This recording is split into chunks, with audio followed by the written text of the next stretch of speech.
You helped fraudsters defraud your state and this government of $9 billion, and you got a fat campaign contribution out of it. You ought to be indicted. True. They gave your family thousands of dollars in campaign contributions in addition to what they gave you. The donations came on December 20th. Sir, you met with them on December the 11th, and on January 20th, the FBI knocked over their headquarters. No. That's the sequence of events here. No, it's not. You've been right at the center of this fraud thing from the beginning, and you've enabled it. And sir, you should resign. And sir, you should resign. I was thinking the same thing about you. Resign. Most congressional hearings follow a familiar pattern.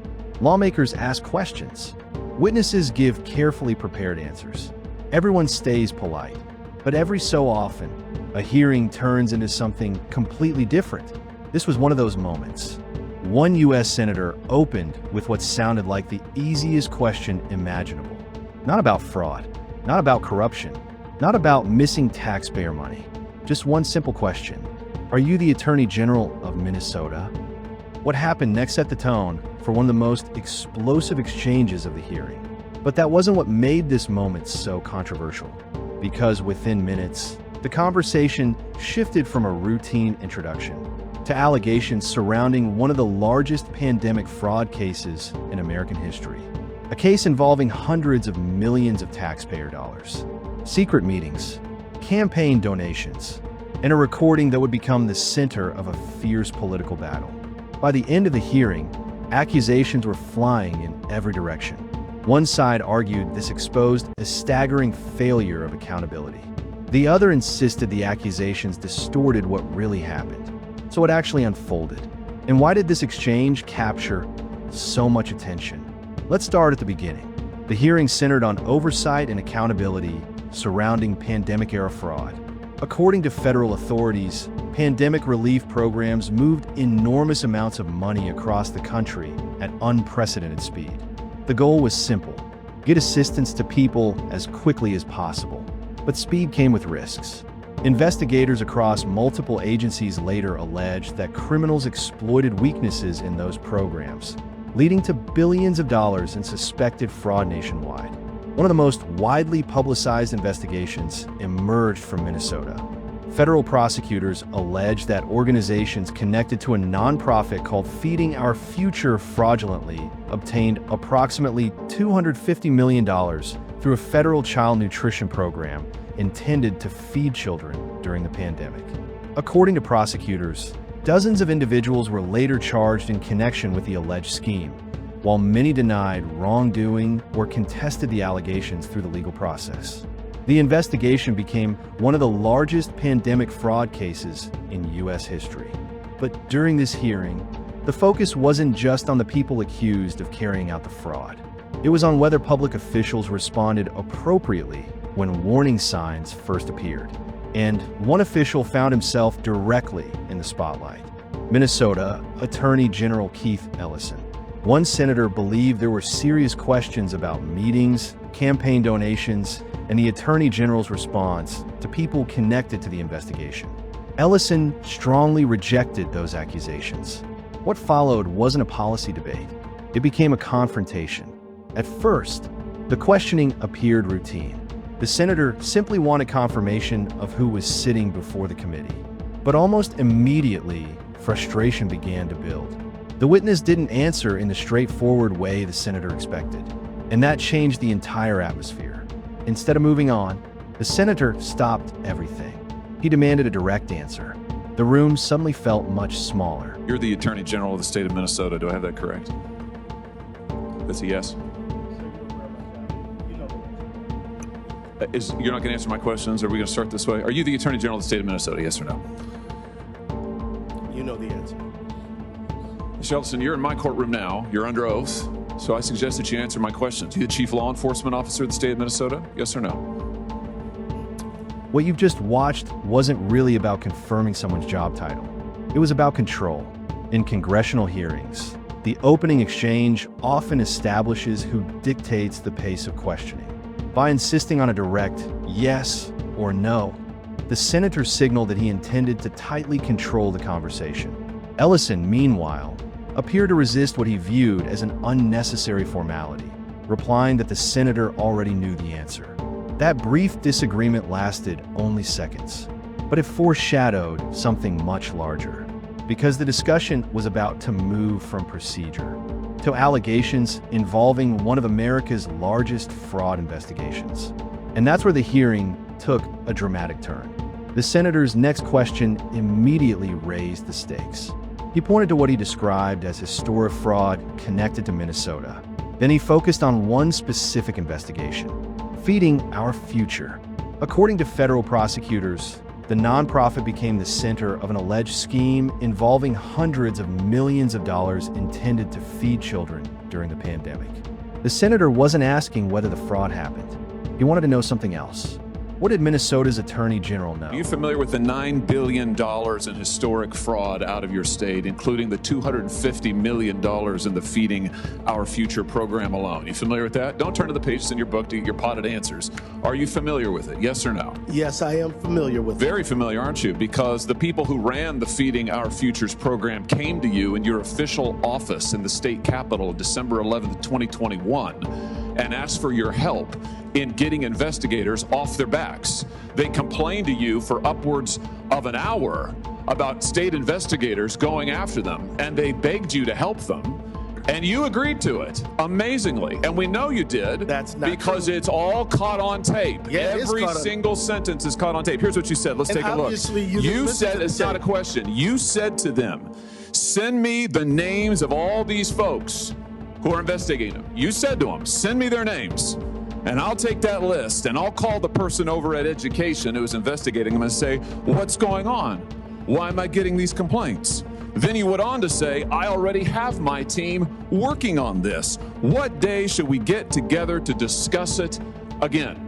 You made pledge after pledge to them. You're working on this. What day should we get together to discuss it again?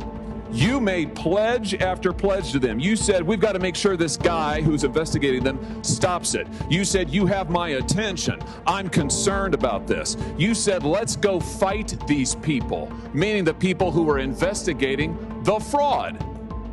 Why'd you do it? Why'd you help them? Are you going to let me answer?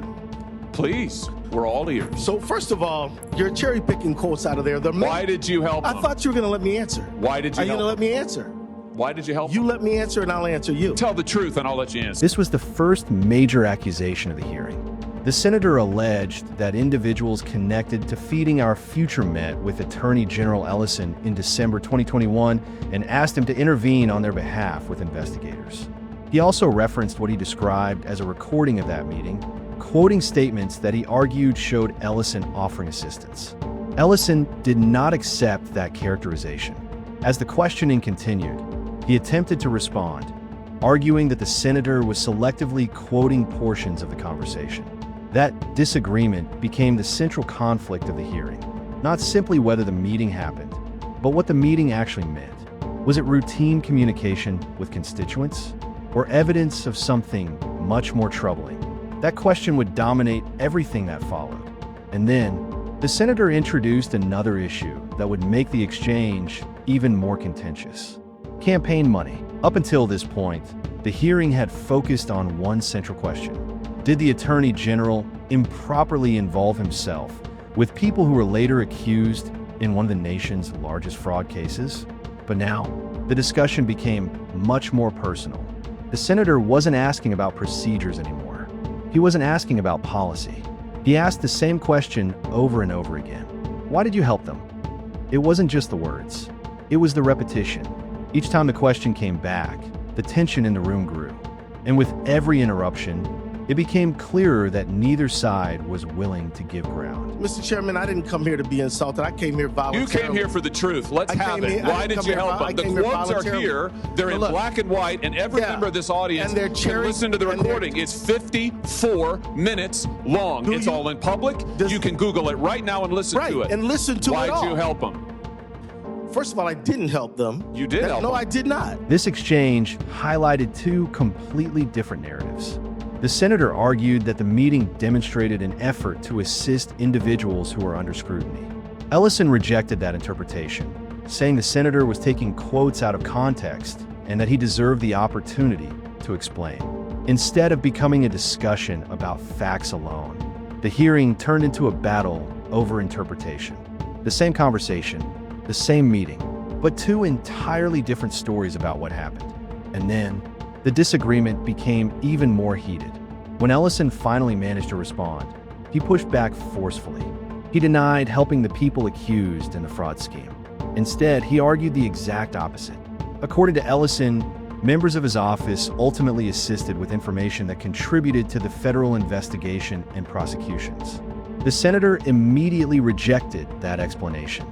He argued that federal investigators, not Ellison's office, deserved the credit for bringing the case. The debate was no longer just about a meeting. It had become a dispute over accountability. Who acted? Who failed to act?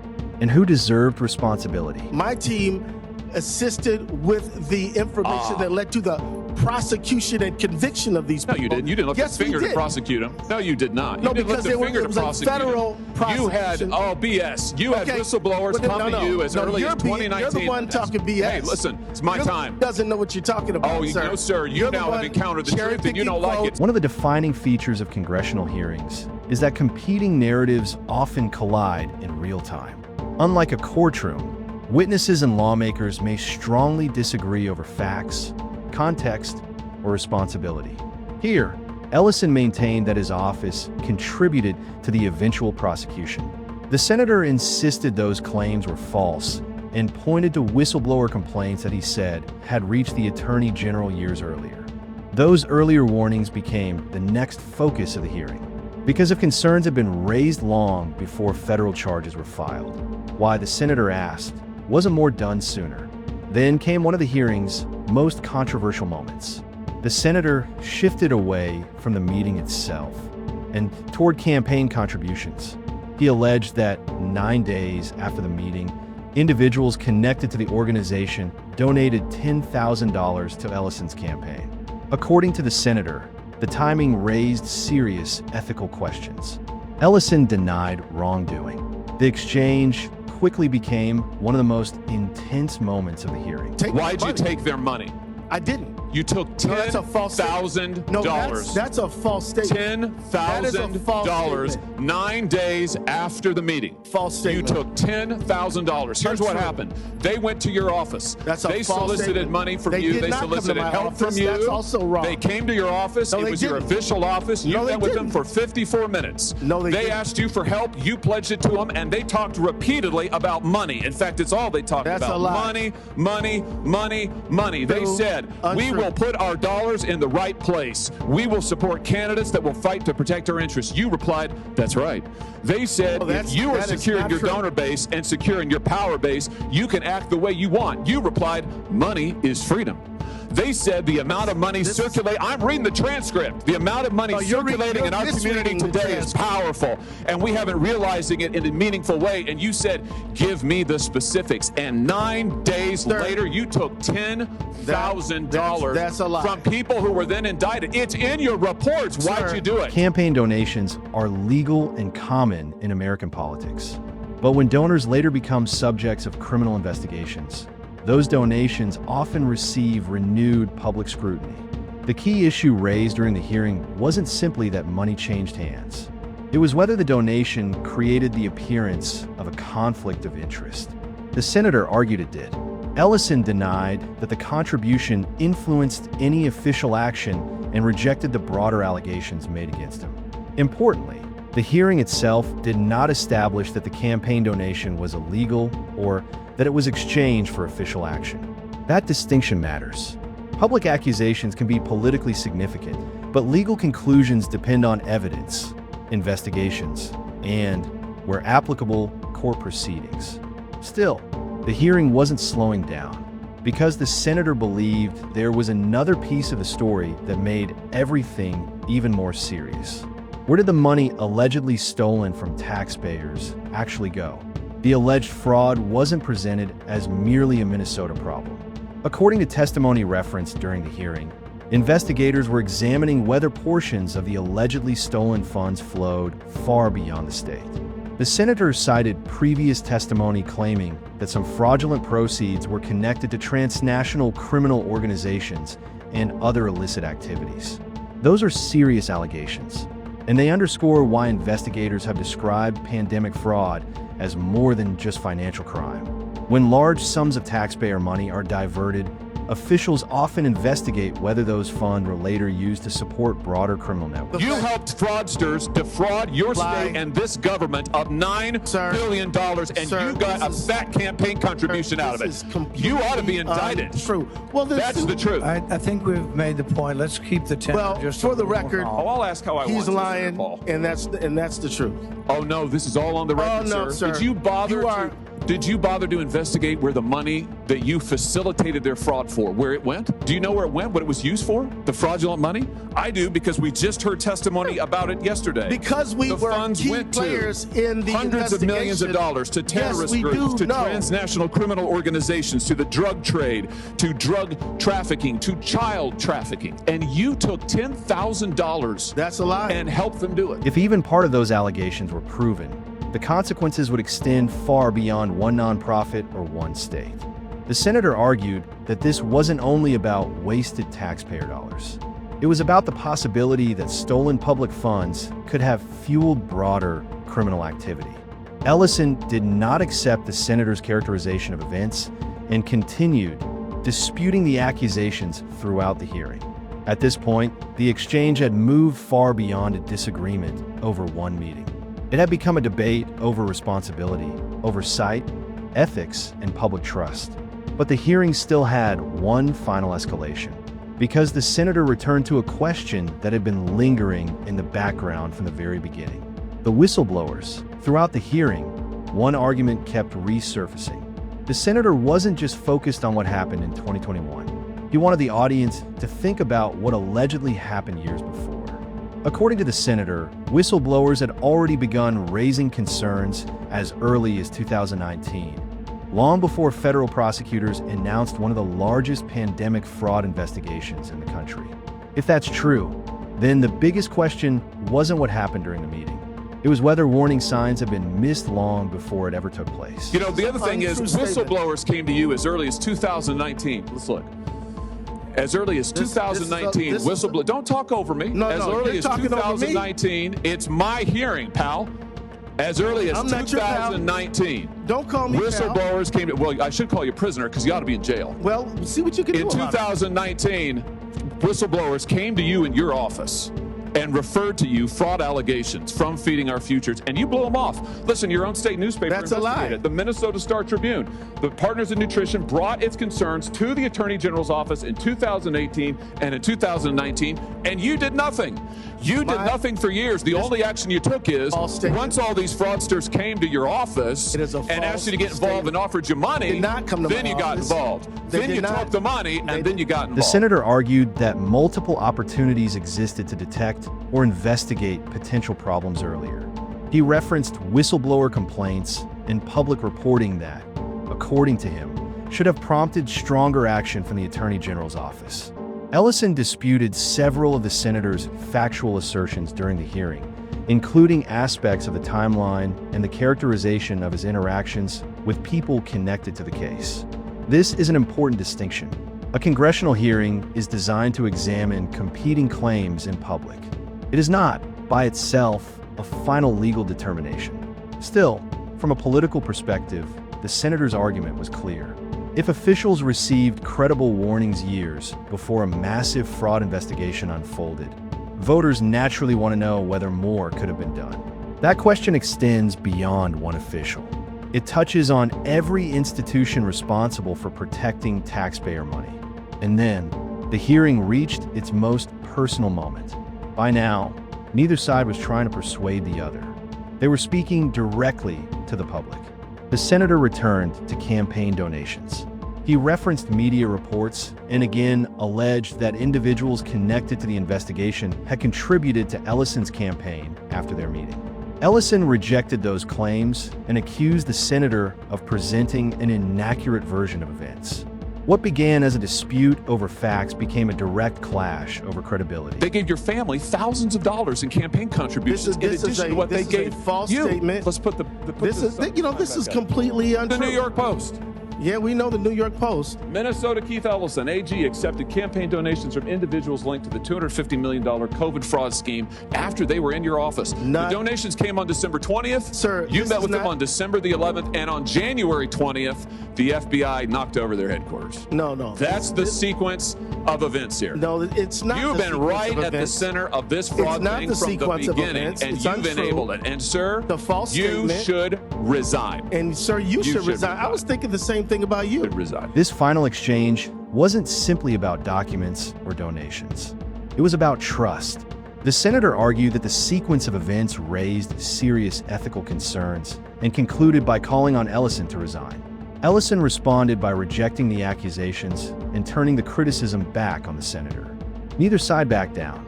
No dramatic confession came. No unexpected admission changed the course of the hearing. Instead, the hearing ended the same way many high-profile political confrontations do, with two completely different interpretations of the same events. And for the public, that often leaves one difficult question. Who should they believe? Regardless of where someone stands politically, hearings like this highlight an issue that affects every taxpayer. During the pandemic, governments moved unprecedented amounts of public money at extraordinary speed. The intention was to provide emergency relief. But according to inspectors general, prosecutors, and oversight agencies, that urgency also created opportunities for fraud on a historic scale. When public money disappears, the consequences aren't abstract. It's money that could have supported schools, roads, healthcare, emergency services, or other public needs.